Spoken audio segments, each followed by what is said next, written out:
Chers téléspectateurs du micro du pasteur Bobo, nous vous disons bonjour ou bonsoir, ça dépend de l'heure à laquelle vous nous regardez.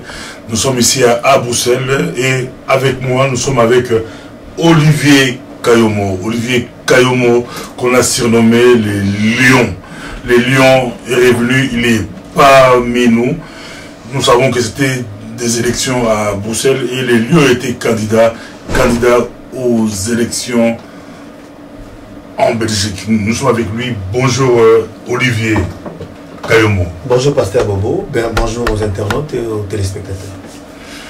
On vous suit, vous étiez candidat, vous étiez ici au micro du Pasteur Bobo. La suite, c'est comment? La suite elle est déjà positive parce qu'une élection c'est aussi un parti, donc un collectif. J'étais 28e sur la liste FDF à la région bruxelloise. Je n'ai pas eu les voix nécessaires pour être élu à la députation régionale. N'empêche que mon parti est 3e au niveau de Bruxelles et moi personnellement j'ai aussi fait beaucoup plus de voix, donc 717 voix. 717 personnes que je remercie et je remercie aussi tous les autres qui n'ont pas pu voter pour moi car je sais que le combat ne fait que commencer et pour les prochaines élections c'est sûr et certain que les Lions siégeront. Quelle leçon tirée? D'autres disent qu'il y a eu trop de candidats d'origine congolaise. Par rapport à cette question, je pense que pendant la campagne j'ai répondu à ça. La question d'avoir beaucoup de candidats ne m'effraie pas. Parce que les gens sont libres, ils doivent rester libres d'être candidats ou pas. Et donc nous risquons encore d'avoir dans les années à venir beaucoup plus de candidats. Mais je crois que la communauté doit se saisir, s'organiser en elle-même au niveau de la base, je l'ai dit aussi. Et les jours où cette communauté sera suffisamment conscientisée, suffisamment organisée, nous aurons des candidats valables. Et notre choix va se limiter autour de ces candidats qui se seront préparés pour assumer sa responsabilité. Ce n'est pas encore le cas aujourd'hui. Cela n'empêche que ma lecture à moi, c'est aussi une communauté. J'ai fait une campagne quand même assez ciblée par rapport à la communauté. Et c'est une communauté qui généralement ne vote pas souvent par rapport à un programme du candidat. Souvent les gens votent par des affinités, par la sympathie ou peut-être par une certaine notoriété. Il faudrait tirer ces leçons, donc personnellement, construire encore la notoriété, mais insister, continuer à dire aux gens, à cette communauté, qu'il est important que nous puissions avoir des gens qui viennent avec des projets concrets, avec un programme, avec des idées claires, et si possible que ces gens-là aient déjà mis en pratique certaines idées, même s'ils n'ont pas encore reçu des mandats. Ça a été le cas avec moi, donc je suis tout à fait serein et je continue le combat. Prochainement, vous estimez qu'il faut limiter le nombre de candidats pour donner beaucoup plus de chances aux candidats d'origine congolaise ou bien... C'est difficile de pouvoir limiter. On ne peut pas limiter parce que si nous limitons, ça veut dire que nous voulons limiter la démocratie. La démocratie ne peut pas limiter. Ce n'est surtout pas moi qui vais dire ça. Je crois que nous devons laisser la liberté aux gens. Mais il faut que la communauté congolaise, la diaspora africaine se prenne en charge. J'avais dit que nous devons nous organiser par corporation. Commençons par nous organiser. Les jours où nous serons suffisamment organisés et que nous pourrons aussi, via les personnes, les hommes de médias tels que vous, organiser des véritables débats, des espaces de réflexion, je pense que les gens qui ne sont pas suffisamment préparés vont s'éliminer d'eux-mêmes et nous allons avoir à la fin des candidats, peut-être pas assez, mais crédibles et des candidats vraiment préparés pour donner une véritable chance à cette communauté. Votre parti est sorti 3e à Bruxelles, oui. À Bruxelles, je crois, et à la région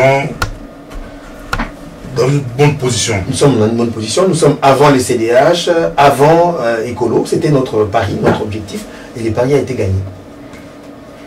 Et maintenant, comment se passent les négociations? Et là, nous sommes en pleine négociation. Comme nous sommes 3e à Bruxelles, ça veut dire que nous aurons, à partir de demain, parce que les élus vont prêter serment demain, nous aurons 12 députés à la région bruxelloise. Il faut savoir qu'à la région bruxelloise, au total, il y en a 72 du côté francophone.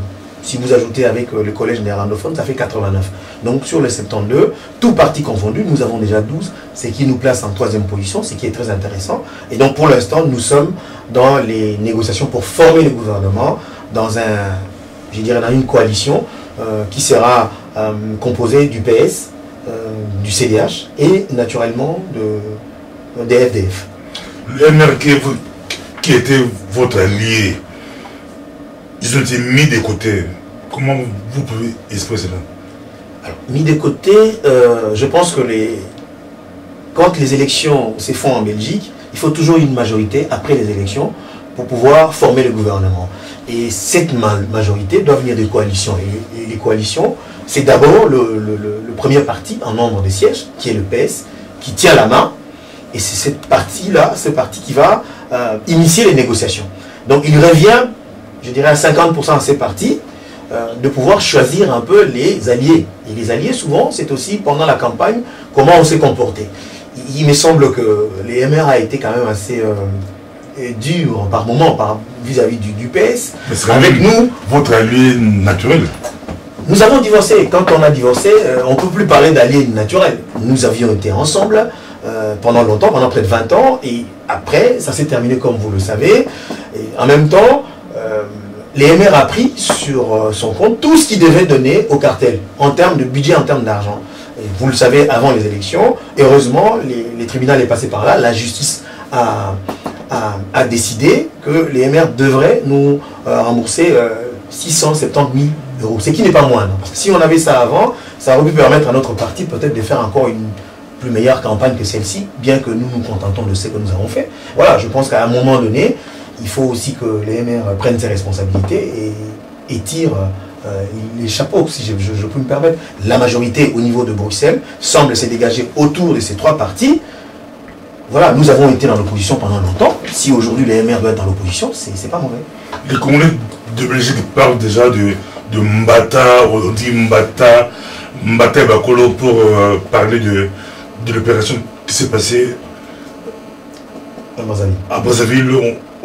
On parle que on a giflé le MR dans Mbata à Belgique. Comment tu peux...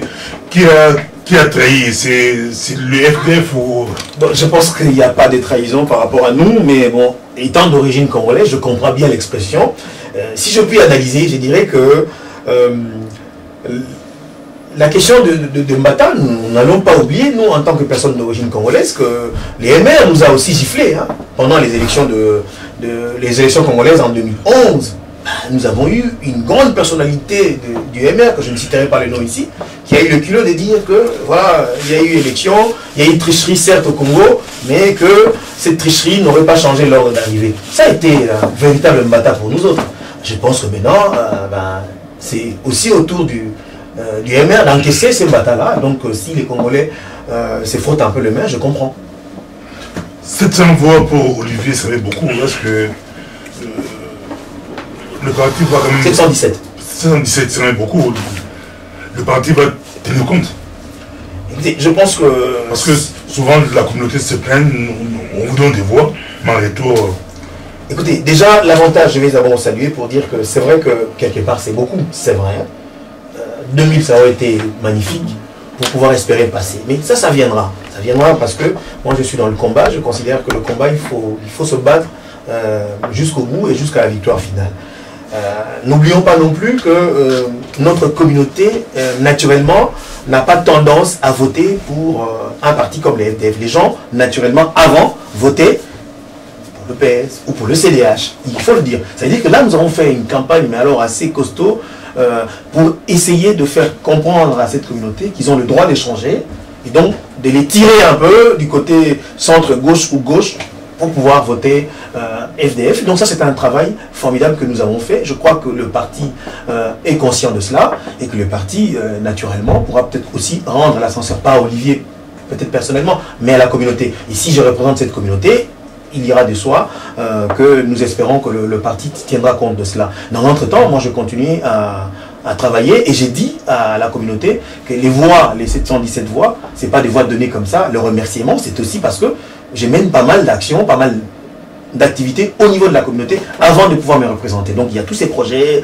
le Fleuve Congo s'invite en Belgique, les états généraux de la jeunesse africaine, le concours d'orthographe orthographique, le projet qui est en cours maintenant concernant nos anciens, hein, un Africain en repos. Tout ça, ce sont je dirais des actes concrets que la communauté sait que je suis dans l'initiative et que ça vaut la peine aussi qu'on puisse m'encourager et surtout envoyer un message à mon parti pour dire que bon, là, vous avez quand même un élément qui doit compter. Donc je pense que les partis seront tout à fait sensibles à cela. Le FDF au pouvoir à Bruxelles, ça ne passe pas au nord du pays. les Flamands jurent que non, tout sauf le FDF. Comment tu peux... C'est déjà pas tous les Flamands, donc c'est certains partis que je vais taire ici, mais je pense que par les passés, nous avons travaillé, nous avons été dans les coalitions à Bruxelles, et on a travaillé avec les CDNV, avec les VLD, avec d'autres partis. Donc ça, je pense que ce sont peut-être des chamailleries un peu à la belge, mais ça va passer, ça ne nous inquiète pas du tout. Ça va passer parce que à Bruxelles, nous sommes troisième parti et que nous serons forcément dans le gouvernement. Ça veut dire que c'est les signaux que l'électeur bruxellois a envoyé. N'oubliez pas qu'à Bruxelles, ça fait à peu près plus de 88% des francophones quand même. Donc il y a à peine 12% de néerlandophones. Il faut tenir compte de cette majorité-là qui est francophone et qui a voulu que les FDF soient troisième parti à Bruxelles. Parlons un peu de votre projet, le fleuve Congo s'invite à Bruxelles. En Belgique. C'est pour quand? En Belgique. En Belgique. C'est pour quand? C'est comment? Je vais revenir, mais bon, vous me prenez à court. Le fleuve Congo s'invite en Belgique. La deuxième grande édition aura effectivement lieu le 9 août de cette année, 2014. Je reviendrai pour en parler dans le détail. L'idée, c'est de pouvoir prendre un bateau avec à son bord à peu près 350 personnes. Je voudrais, comme l'année passée d'ailleurs, qu'il puisse y avoir autant des personnes d'origine congolaise que belges de souche, pour vraiment permettre cette symbiose, cette réconciliation, cette retrouvailles entre Belges et Congolais, d'autant plus que nous sortirons du mondial. Et j'espère que nos jeunes gens, les Diables Rouges, vont aller le plus loin possible dans ces mondiales. Ça, c'est vraiment un souhait. L'idée, c'est que nous puissions encore une fois de plus nous retrouver dans ces bateaux, en naviguant, mais en imaginant que nous sommes sur le fleuve Congo, et surtout en cherchant à inciter, encore une fois de plus, la diaspora congolaise premièrement, mais les autres aussi, amis du Congo, à penser à investir au Congo dans les secteurs maritimes et fluvial. Comme nous l'avons fait l'année passée, cette année encore, nous aurons dans le bateau des entreprises qui vendent, qui fabriquent les moteurs hors bord, hein, qui vendent les filets pour les poissons. Nous allons encore encourager, inciter la communauté congolaise à penser à investir dans ces secteurs-là, parce que c'est important. Jusqu'où peut aller la Belgique, Coupe du Monde? Mais écoutez, moi ici, je vous dirais honnêtement, mon rêve, c'est de revivre un peu les années, la Coupe du Monde 86. Donc je souhaite vraiment que les Diables Rouges aillent en demi-finale, si pas en finale. Bandé vers îlot du repos, qui souhaiterez-vous qui puisse être Premier ministre? Alors, mon souhait, non, je vais garder ça pour moi, pour la simple raison que la Belgique est un pays très complexe. Il se pourrait que le Premier ministre ne soit pas parmi les deux que vous venez de citer. Voilà pourquoi je préfère donner ma langue, pas au chat, mais au lion. Merci beaucoup, c'était un plaisir d'avoir avec nous Olivier Kayomo, surnommé les Lions. Il est avec nous. Merci beaucoup, merci. À la prochaine. Merci beaucoup, Pasteur Bobo. À la prochaine. Bata États-Unis, bata France, bata Belgique, bata Autriche, bata mokili mobimba bolandaka mikwa Pasteur Bobo eza kitoko. Ngape na uti penda Autriche ko nazokende nazozonga Autriche kaka pona mikwa Pasteur Bobo. Mikwa Pasteur Bobo. Oye, eza elengi sukali.